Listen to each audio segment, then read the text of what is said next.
Apprenons l'anglais en contexte. Have your travel preferences, destinations evolved over the years? Au fil des années. Over the years. Yeah, probably. Like you think of, when you're younger and you're comfortable, maybe in a hostel. Une auberge. Maybe in a hostel or sleep bed somewhere, right?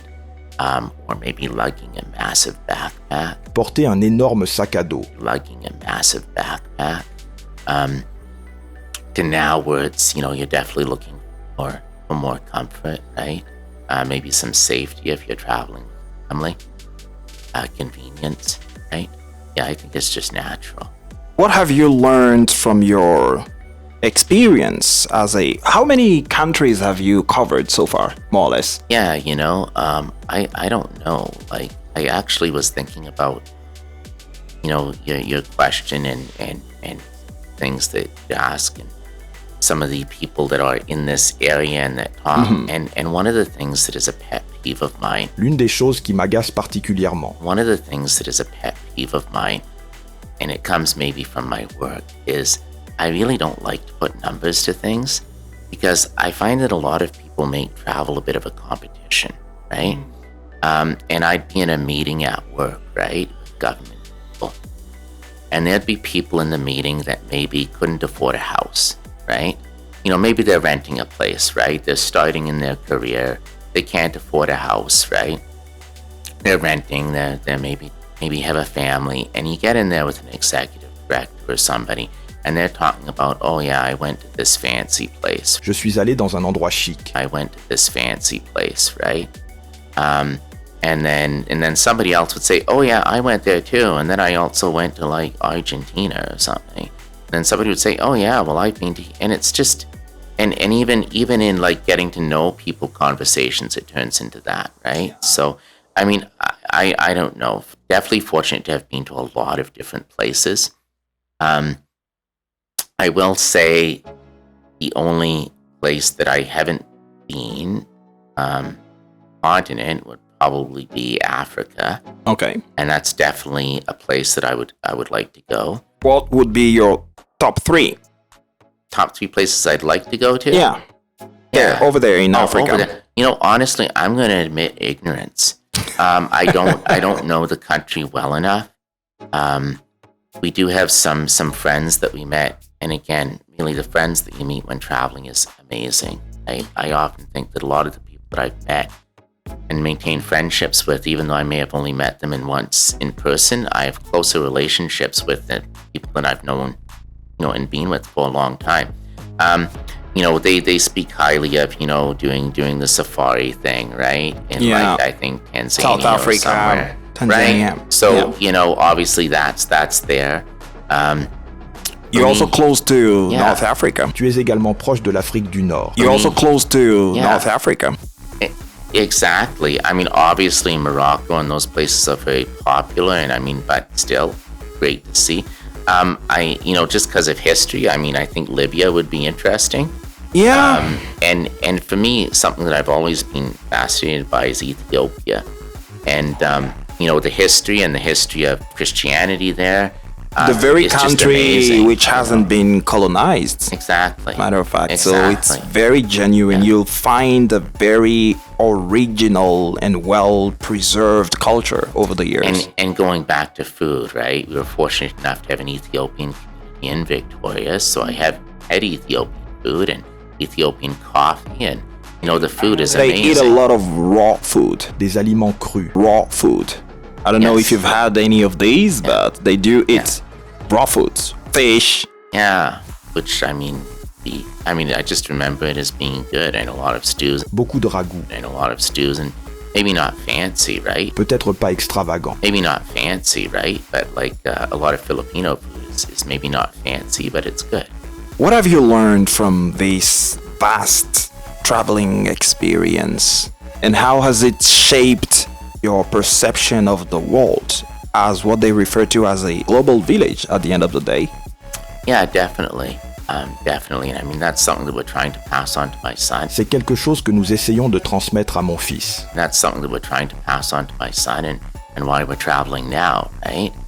is, unfortunately, I feel that a lot of the world has become a lot more insular. Isolé. The world has become a lot more insular, Mm-hmm. which is counterintuitive to what's been happening. Even social media, right? It drives people's thoughts in certain directions to certain places. I mentioned, my upbringing in Canada. Mon éducation au Canada. My upbringing in Canada. And, when I grew up, we had different sports, we had different cultures. I had a teacher that taught me cricket, for crying out loud. And a lot of people comment, well, being from Canada, and being who you are, you're not exposed to a lot of different cultures. And I say, no, I really was. There was neighbors from Persia, from Africa, from India, from all around when I grew up. And now I find that Canada and probably a lot of other cultures are becoming more monocultural, right? Like my son, when he was in Canada, the only sport was hockey, which made no sense because, we don't get ice in our part of Canada. And we're taught more about single cultures, more about Canada, less about the wars, less about other countries. And I see that in his curriculum, right? So ironically, I just felt that I was very fortunate to have the upbringing that I did. Not saying it was anything grand that made me understand everything. Africa, as an example, being a huge gap. Un fossé énorme. Being a huge gap. Yeah. But still. So it's taught me to really value that, I think. Yeah, and try to pass that on to my son. It really has changed a lot, though. I mean, I was thinking, before coming on, I think I was actually in Hawaii when 9/11 happened. And I do remember passing through airport security. I remember seeing stuff on the screen. I know it was a very, an event that affected a couple of countries, but it really had a global effect, right? Especially on travel. And it's definitely changed a lot since then, right? Probably not for the better. I think the thing about culture clashes, most of your memories will be in the first days because over time it becomes a normal thing. Exactly. This is something you should expect when you travel. But do you remember any particular culture clash that you've faced while traveling and that has maybe contributed to changing your perception of many things, of people and why they do things in some ways? Yeah, I think going back to what I said about just meeting people and talking to people, right?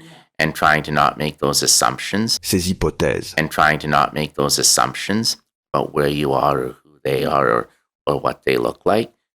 Assumptions are obviously a good thing. They help you avoid a lot of difficult situations, but they can also be a challenge. I can't think of any great, amazing culture clash experience or breakthrough, right? I don't think that things really happen like that. Maybe it's because you were prepared to see difference. Or just didn't know, right? Definitely lots of places, and unfortunately, having a bit of a hearing disability. Un handicap au niveau de la compréhension des langues étrangères. A bit of a hearing disability, a borderline, languages are really a challenge for me. I mean, I grew up in a very English-speaking country, so not having exposure to that, unlike my wife, who I think has a bit of more of an ear for languages. Une oreille pour les langues. More of an ear for languages. So languages are definitely something that I think is a regret and leads to a lot of challenges, but you just have to recognize that. So how was your integration process here in Spain? Yeah, it's ongoing, obviously, right? So how long have you been around? Oh, probably a good couple of months now. Oh, okay. Yeah, okay. Not I thought about years. No. So yeah, still in its early stages. I think obviously that's the amazing thing about my son is seeing how he's adapting quicker, even though he maybe doesn't recognize it. But Came to Spain straight from Canada, right? Yeah, we traveled a little bit on the way, but pretty much. I think that's actually one of the reasons why we're doing this. Is just because as you get older and you look at people that are older than you and your peers, and your thinking tends to get more set. Et votre façon de penser a tendance à devenir plus rigide. And your thinking tends to get more set, right? You tend to get more set in your ways. Right. So We've talked about this, how a lot of people move here and they're like, oh, we're moving here for the lifestyle, for the weather or whatever. And I mean, that's great. But we're recognizing that it's a massive challenge. You know, we might not work out. Ça peut être compliqué. Might not work out. It more likely may work out, but partially, not as much as you think it will. It's also very hard on our son, but we want him to have that experience, and we really want to force ourselves to keep evolving, right, as we grow older, so that we don't become so set in our ways and our thinking. Yeah. The Spanish lifestyle. I think coming to Spain is probably a very cost-effective decision, especially when you don't depend on the local labor markets. Well, you know, if you have a certain set of goals that you want to reach over a very limited period of time, coming here for 1, 2, 3 years would be a very good decision, I would say. Yeah, it obviously is, and a lot of people make that decision. But it is obviously very unfortunate as well, right? Mm-hmm. The thing that I think that as we travel and recognize is that I don't think that there's a lot of countries where that's not the case, right? Obviously, for Canadians and Americans coming to Spain, that makes some sense. But for other people like Americans, it makes sense for them to go to Canada, right? I mean, it's just this trickle-down effect. Cet effet de cascade ou effet domino. And it's just this trickle-down effect throughout the world, right? Right. And I mean, I hear people about these fantastic salaries and doing these amazing things, but really, I think that everything is becoming more polarized, right? Yeah. And there's not a lot of honesty, unfortunately, with people and what they earn, because we try to maintain these facades of who we are and what we're doing and our identity.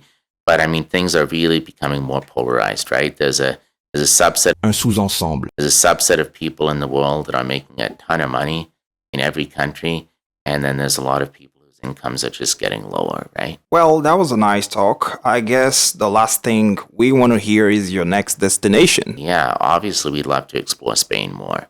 Mm-hmm. When I go back to my experience in Turkey and how it wasn't really the best experience, as with anything, I want to give it a second chance, right? I want to go back to Turkey, especially with my family. I mean, it is an amazing country with a lot to offer and great food. I'd be remiss. Je m'en voudrais. I'd be remiss if I didn't mention the Philippines. Obviously, we'd like to get back there with family and friends. You know, there's just too many places to visit, too many people to reconnect with, right? That we'd like to see. So there's the places you'd like to go that you've never been, and then there's the places that you want to go back to and see people. Et voilà. Pour plus de contenu, abonnez-vous et activez la cloche de notification. À présent, essayez de faire un bref résumé de la conversation dans les commentaires pour évaluer votre compréhension.